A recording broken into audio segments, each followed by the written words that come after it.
Greetings everybody, James here, Robertson Family Racing Pigeons. Hope this finds you all well, healthy and happy, and enjoying life. So, just wanted to make a quick video to provide a little update on what's going on. So I have not been flying my young birds for the last 2 weeks really, just because we've had injuries, and then most of them are molting out their 9th and 10th flight feathers. And I can grab one or two and show you kind of where we're at with that. But they really, when I let them out and they're in that condition, they don't like to fly. They don't fly long. Let's see here, we got Max right here. And he, I think, has one more flight left. He's through number 9, I believe, and same with his nestmate Kevin right there. Awesome handling bird. Tempted to breed out of that guy. There's Sweet 16. She's healing up pretty well. You can see her feathers are starting to come in where they were scraped off, and the skin color is looking a lot better, so that's great. That's a full sister to Kevin and Max. I really like her. She's kind of a small apple-bodied hen. Got that yearling, Blackie. He's looking great as always. Lift. She's doing well. And then we got 2 yearlings right there. Professor Pigeons and Nigel. Then on the ground here, of course, we've got LeBron's Jane, and then our other bird that hurt its wing. That one's been out to fly several times, so I think it's good to go now. But yeah, looks like I need to put some new wood chips down for these guys. Gets messy quick, doesn't it? It's crazy. But I still like the system of just coming in and scraping this main part of the loft right here, keeping that clean, and then just letting their droppings from the perches just pile up here for 2 weeks and then clean it out. It's worked well for me so far. Haven't really had any health issues doing that, so long as everything stays nice and dry. A lot of different systems work. So let's take a look at one or two of these. All right, here's Lift, excuse me, out of Athena and Lone Star. Really like this bird too. But let's take a look at her wing, see where she's at in her molt. So you can see she's through the body molt, which is great. But with her wing,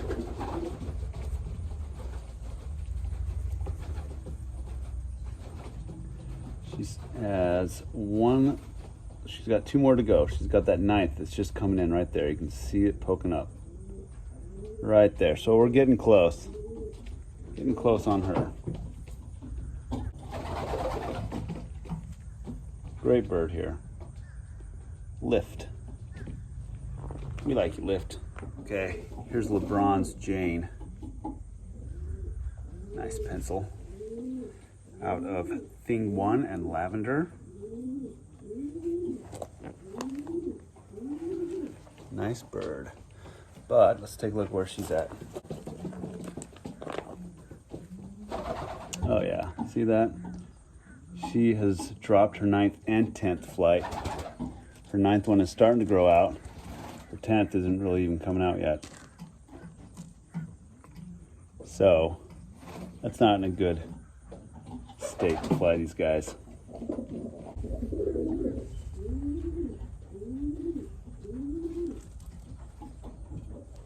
Like this bird. I always say that. I guess I like all my birds. I may need to grab a bird that I don't like so I can say I don't like this bird. I'll have to try and find one. So there are a couple issues with flying birds when the 9th and 10th flight is out. Those two end feathers are really important for powering their flight. And if you look at slow-mo videos of pigeons in flight, you'll see these last few flights really bend up and curve as they flap their wing. So they're really important for control. So if you're flying without those, that is quite a disadvantage to the bird. Also, imagine when these flight feathers come in, initially at least, when they're still coming out of the shaft, I think it's pretty tender and might be a little bit uncomfortable. So here on this bird, you can see it's right here on its flight, or on its molt. That's the 4th flight feather coming in right there. And in this case, it's coming in and it has these other flight feathers to the side of it, kind of bracing it. It's not going to be flapped around or bent at the base. But when it's at the very end of the wing, you know, at the extremity, then as it's flapping its wing, that is really going to put pressure on that little tiny tender flight feather that's coming out. So I imagine that's pretty uncomfortable.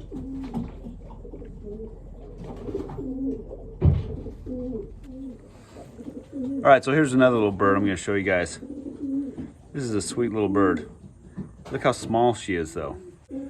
She's molting pretty hard in the head and neck area. This is the second to last bird that I bred this year. Out of Cup of Joe and Black Widow. I'm going to break that pair up for next year. Try something new with Cup of Joe. But I'm glad I put those two together. I've liked their youngsters a lot.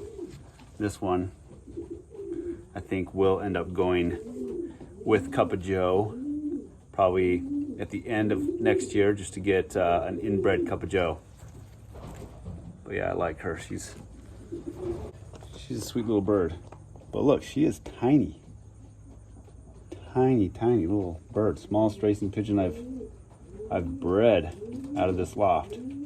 Even so, she's really long in the keel, well muscled all the way through there, and balanced really nicely. I mean, she really is a nice little bird. All right, help me come up with a good name for this one. Put in the comments name suggestions for this hen, okay? And then we'll announce the winner in an upcoming video. But yeah, there she is. Like her, she's got a couple white tail feathers there. You can see that. Beautiful little bird. Not much new going on over here on this side with the breeders. They're just molting like crazy. Again, these two checks right here, the two dark checks, both those are cocks, and they are out of 278 and Marie Curie. One of those will be available through an auction for Abby, the little 5-year-old girl with cancer. I'm doing another one of those. It's going to start November 1st. So keep your eyes out for that. I haven't decided yet. I may also auction this little black late hatch out of Cup of Joe and Black Widow. It's a cock. That one right there.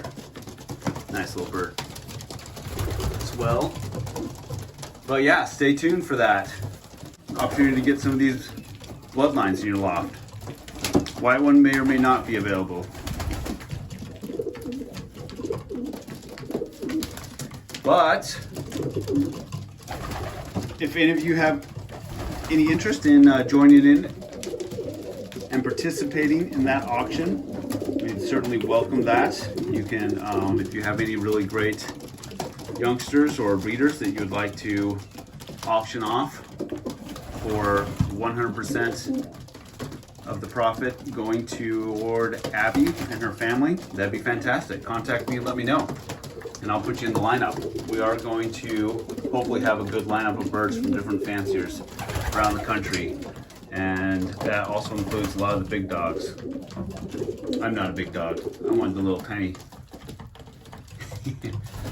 I don't know what I would be I'm a small fish. Maybe that's easier. Big fish, small fish. That's an easier analogy.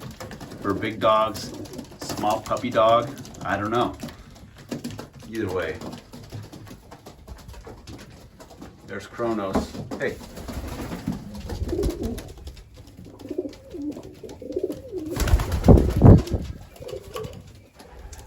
There's Flyboy, he just hopped up. And that's his sire, Lone Star.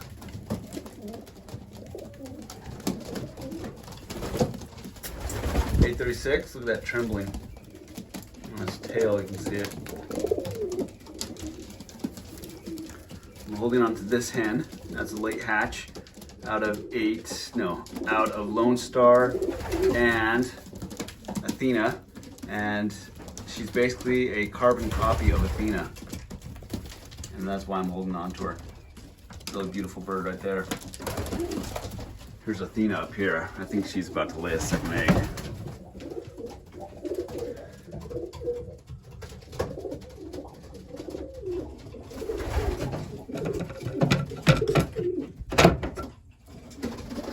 But yeah, not much going on here on this side.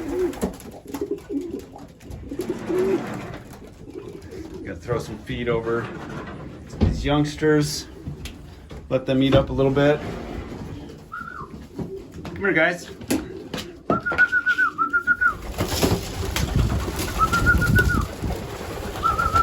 I scraped this just a minute ago.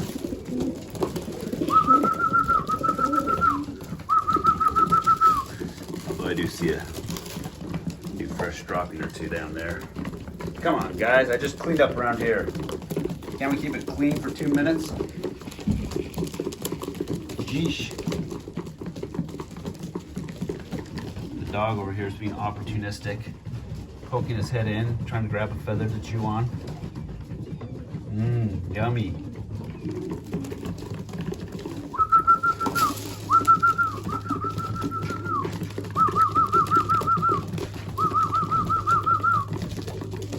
Okay, so remember to put in your comments name suggestions for the black pied late hatch that I showed you. Okay? Hopefully we get some good ones. It's a hen, and it is quite a small bird. Probably my smallest pigeon. Actually, Fly Girl's my smallest.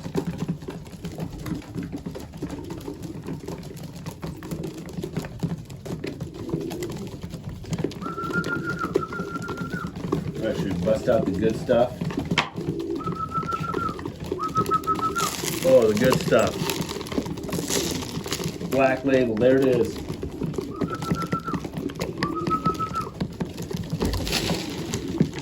I really like that corn. That black corn, good stuff.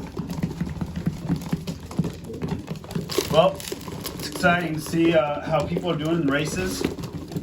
It's also surprising, a little bit disconcerting to see the huge percentage of losses in all different arenas. So a lot of people who are flying clubs are losing birds left and right, and then a lot of the one loft races are losing birds, and you know, kind of inexplicable why. But we're talking about big percentages too on small tosses. There's one that on a just less than 40-mile toss a week ago or so that lost a ton of birds. So yeah, kind of strange. I don't know if it's air quality, birds of prey, or what. Who knows? But anyways, if you've lost some birds and you're feeling down on yourself and wondering about the quality of your stock, well, listen, don't feel bad, don't give up. It's going around. Okay, you're not alone.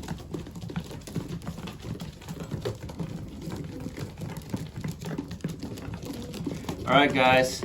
Hope everyone has a great weekend. Thanks again for your support. Really appreciate it.